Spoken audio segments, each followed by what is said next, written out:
James Langlois, Carl Tremblay, le chanteur du groupe québécois Les Cowboys Fringants, nous a quittés mercredi dernier à l'âge de 47 ans, emporté par le cancer. James, pourquoi tout le Québec pleure-t-il si avec autant d'émotion, je dirais, Carl Tremblay? Qu'est-ce qu'il représentait, selon toi, pour peut-être toute une génération? Mais je pense que oui, il y a Carl Tremblay lui-même, dans sa maladie, dans les dernières années, depuis que le cancer, c'est sûr qu'il a été mis en avant comme justement un chanteur important qui est malade. Il a vécu même son combat sur scène, on l'a vu sur les plaines d'Abraham l'été passé. Et dans ce contexte-là, il représente un peu tous les Québécois qui vivent un combat contre la maladie, mais dans le sourire, dans l'espoir. Donc, mais plus loin que ça, évidemment, lui et tout son groupe, les Cowboys Fringants, ont parlé pour non seulement toute une génération de ceux qui les ont écoutés, mais c'est presque toute l'âme du Québec, ou en tout cas l'âme de la Révolution tranquille qui parle à travers eux, parce que ils sont, même si ce sont des X, là, les Cowboys Fringants qui ont commencé en 95, ils incarnent vraiment la mentalité de la Révolution tranquille et son prolongement. OK, en quel sens tu dis ça? Mais on dirait que dans toutes leurs paroles, dans tous leurs textes, ils sont nostalgiques d'une époque où il y avait des grands idéaux, où on ne menait pas une vie médiocre. Et la Révolution tranquille, la culture très foisonnante du Québec dans les années 70, c'est un peu ça. Il y a une effervescence d'un monde qui est à venir, d'un Québec qui est à construire, d'un Québec peut-être indépendant. Mais là, eux, ils portent ça en quelque sorte, mais ils portent une nostalgie parce que comme ils sont nés, comme ils ont commencé en 95, ils ont vécu les défaites référendaires et ils rêvent, ils décrivent un peu ce monde, ce paradis qui était un peu perdu d'une certaine manière. Les Cowboys Fringants, c'est aussi le regard sur, tu dis, la Révolution tranquille, parce que la Révolution tranquille est un peu une réponse née pour un petit pain, là, à un peuple un peu porteur d'eau, hein, comme ils disent dans une de leurs chansons, à la solde des banquiers anglais, de tout ça. Et la Révolution tranquille se voulait une réponse à cette situation économique, sociale d'un Québec, disons, diminué.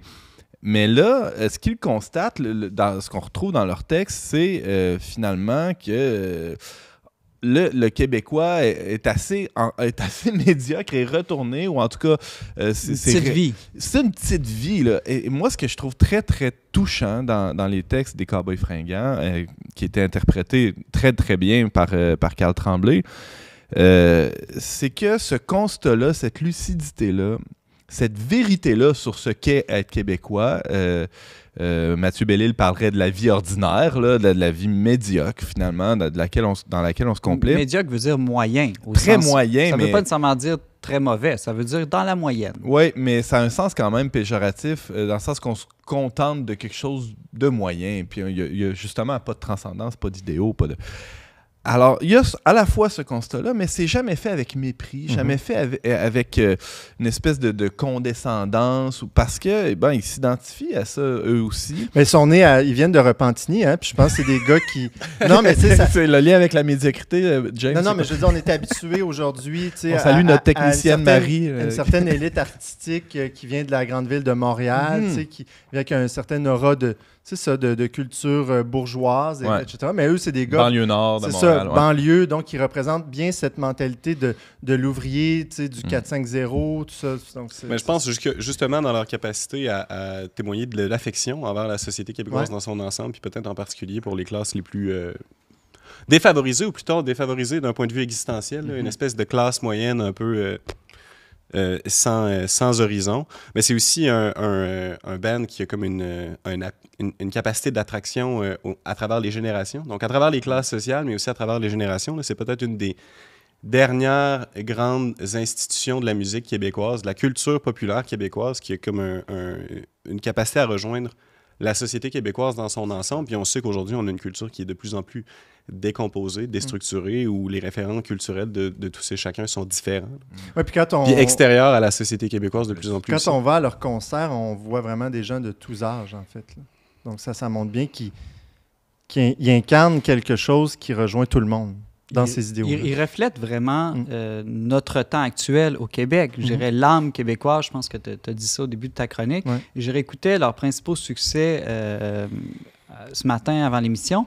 Puis j'ai remarqué que, oui, il y a beaucoup de questions d'enjeux sociaux, de justice, mais il y a aussi beaucoup de questions d'enjeux existentiels. La mort, le sentiment que la vie semble absurde aujourd'hui, que notre monde est désenchanté.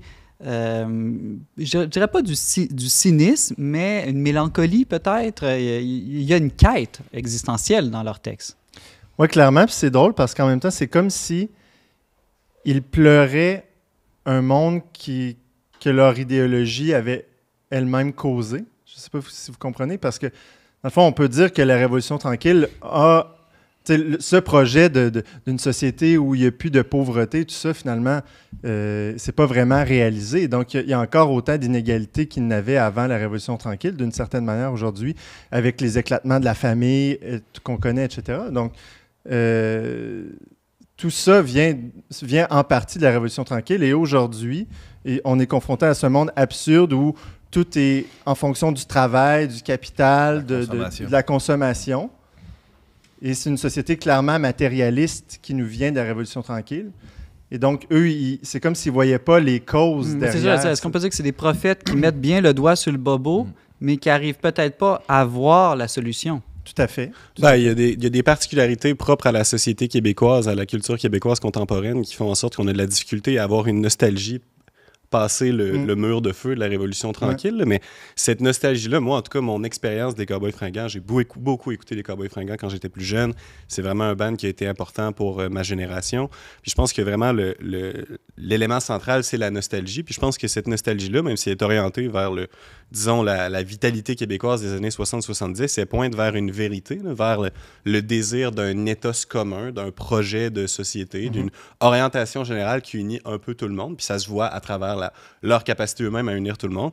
Il y a quelque chose de bon là-dedans. C'est juste que peut-être la racine est peut-être mal identifiée. Oui, les gens font vraiment notent vraiment que c'est un groupe qui était rassembleur. Puis d'ailleurs, mercredi matin à la radio, tous les Québécois qui étaient réunis presque pour entendre les chansons être diffusées en ondes. Comme il y avait quelque chose d'une communion à la radio, certains ont soulevé ça. Là, Antoine disait qu'il était lucide, mais il était lucide et solidaire. Une communion dans un Québec qui tient avec de la broche.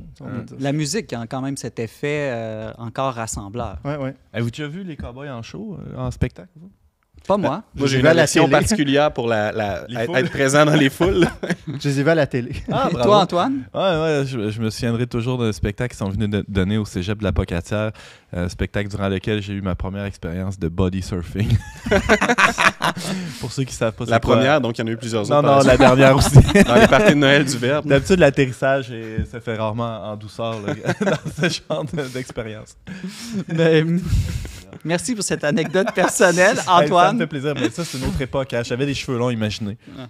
Oui, on a de la difficulté à imaginer, en effet. Pour les curieux, allez nous écouter sur YouTube. James Langlois, merci pour ce retour sur le décès de Carl Tremblay, chanteur des Cowboys fringants. Nos condoléances à toute sa famille.